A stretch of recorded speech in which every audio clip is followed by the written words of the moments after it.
finals. Thank you very much indeed. Unicorns of Love can close it out in the next game, actually, match point for them. They were talking about the Nami for Unrated, maybe going to a different pick, the AD carries. What did you identify as the main problem for SK Gaming, Dentist? Well, I don't think that the AD carry was the main problem, but the playstyle was just playing into the favor of Unicorns of Love. They tried to go for, like, first of all, the laning phase was very slow. It was a very slow and steady game where no one could really take an advantage. But that's okay for Unicorns. They have Orianna, a huge scaling champion. They have Jinx, doesn't scale the worst neither. And then you have that scrimmage where the Cho'Gath, as the fish said, just does nothing. So the Shockwave has a huge impact. And the Udyr. I don't think that SK had lots of practice against the Udyr. Apparently they're not afraid of it. And now in the third game, Unicorns just pulled it out and they were base slapping around it. Yeah, tell me a little bit of the difference, because when you guys met the Udyr first, it was with the flash bear slap and the advantage early. Now he didn't get going early, but it didn't matter. Yeah, like you put Orianna shield and you put Black shield on the Udyr, and he just gets to do anything he wants. Like he gets to pressure the back line. The back line cannot move up and walk into the Udyr, and then he just creates this zone that allows you to kill the front line. And I think one of the more contested picks going into the next game is going to be Morgana. I actually think maybe it's a good ban out of UOL because they don't have first pick going into this next game, and it's shown that they're able to have success with Morgana, but the champion Morgana itself with her Black Shield is also going to be able to shut down some of those pickoffs that you all might be able to pick up. So again, I think the Udyr running around with the double shields is extremely strong, but I don't think they should have access to it next game.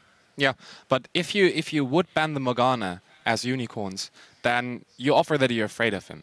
And I don't really think you should do that. You just leave everything open and just stick by your bans. It works. You got the Lucian ban, you got the Graves ban, and you put Forgiven on a champion that's not Lucian or Graves, which is good. Yeah. Both Caitlyn and Tristana didn't have that much of an impact on the game besides the farm that is always huge on Forgiven. So why would you change anything? Let them first pick the Morgana and just bear slap him in. Oh no, I think you can keep the first two bans, AD carry bans, and just maybe put that third ban onto the Morgana because she shuts down the pick so well, and you can see UOL is playing the pick composition really well. But I can see the arguments for both sides. Yeah, so yeah, then the question is if the Lulu ban is what they went for in game 1 and 2, and we know that in Rated that is arguably the champion that he's most comfortable on that bottom lane. I don't see him picking away the Thresh though from Hylissang, so that might be a calculated bet from them.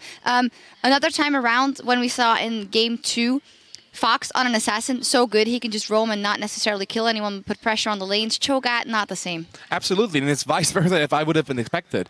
I wanted to see both on assassins, and now Power of Evil actually performs on a damage control champion.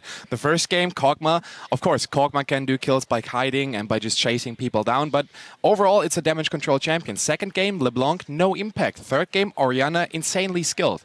I don't know what to do. Like, hey, he missed an ultimate or two. Yeah, that's true, but like... That was due to a flash, so come on. Just kidding. So yeah, it's an amazing performance by Power. Yeah, no, Power played really well that game. But again, I think one of the reasons why he was able to excel is just kick us running around on definitely not Udyr. Just being able to create that zone, and you can see it in a lot of the fights. It's just they can't move up because the Udyr will just bear slap them. And when you're able to create that zone, your carriers are just so free, so comfortable because they know they have that zone just to get their moves off to make it happen. Yeah, the cool thing for me, if we take a step back from individual players for the Unicorns of Love, is the fact that we say they always go in and all in, and that they don't listen to our advice at all, which is good because they just slow it down and let SK in the end make the mistakes, which is also not something I expect out of SK Gaming. Like normally they come back with that good dragon control, but they couldn't get that ball rolling either. Especially Freddy was having a very weak performance on Shyvana. Like first of all, if you pick Shyvana without a flash, then you're very easy to pick off, and he was taking routes where it was very easy for the Udyr to just walk by, and then once he slapped you once, there's no coming back without a flash. And also he had 2 teleports where the turret was already down. Like you wasted 2 opportunities to make a play on this. For me, at that point, they already gave up. Yeah, I think if SK is going to win this series, Freddy has to really step up because even in game 2, he's walking through unwarded jungle, not really playing to the level of play that you need to win a semi-final series. So I think if SK is going to come back into this, Freddy really needs to step up his game. Yeah, and that's Shyvana with this. It almost feels like of course, you wouldn't play Shyvana if you couldn't take that smite and have that advantage.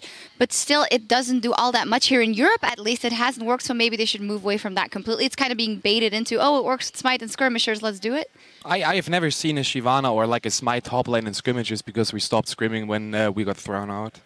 But it has That's to no work. dedication. That's You gotta no keep dedication. scrimming. No, no.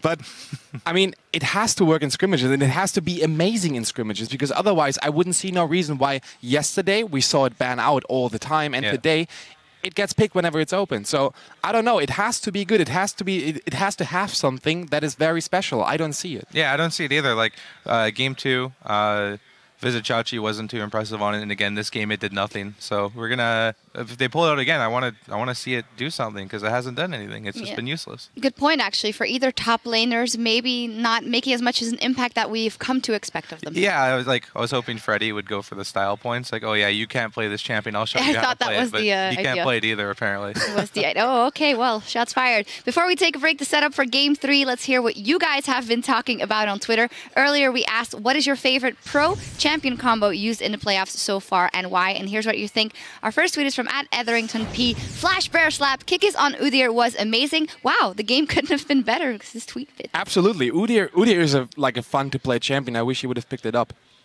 I get it. Our second tweet. But you still want to say something? Yeah, that was of course. great. You should have done the drive-by. It's not a drive-by. Udyr is a great champion to pick up. Like, no one knows how to play against it, and Kikis is just a master of the champion. He knows exactly how to maneuver with that one, and it just makes perfect sense. Yep, beautiful. Our second tweet is from @Sunford22. Definitely Febivin on LeBlanc. He's just insane on this champion. He always wins lane and transitions well to mid-late. He was also our MVP, so... Yeah, he just has a strong understanding of the champion and what you need to do on it. Like, LeBlanc, a lane bully, able to get the roams off the ethereal chains, very strong ability, able to lock people down. And he's able to get into those dirty areas and set up his team for the follow-up.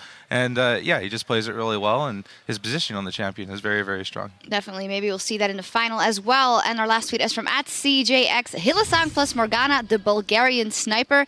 Yeah, just exemplified it. Every single game he has it, he is deadly on it. Nothing more to add. Nothing more to add, indeed. Well, thank you guys very much for sending in those tweets. And remember to keep tweeting @LL Esports using that hashtag LCS to get in on the conversation. Now, the Unicorns of Love are just one game away from going to the spring finals in their very first LCS split. Stay with us and see if they can take it in Game 4 over SK Gaming to force this series to go all the way. Don't try to change something where we don't really need to change something. You played really well the early game, you played it passive. We just need to be a bit more careful later. Yeah. That's all. We do have the confidence boost, guys, but we should get back down to earth and start focusing on the game. Power Weevil doesn't have a lot of mana. Shockwaves though. Shockwave hits 2 feet. Might have been lying to you, Trevor. The barrel scream doesn't connect. It's Kikis that gets first blood. Vizichachi comes in and he takes down Santa. Shockwave onto 2 tanky members of the team. Svensker is the first to fall. Reply with Freddy. Here comes Fox. Bubble onto Power of Evil. Oh, it's going to actually sustain just a little bit through. Rocket! Love it, man. And they look to take the series 2-1. Not giving up a single kill.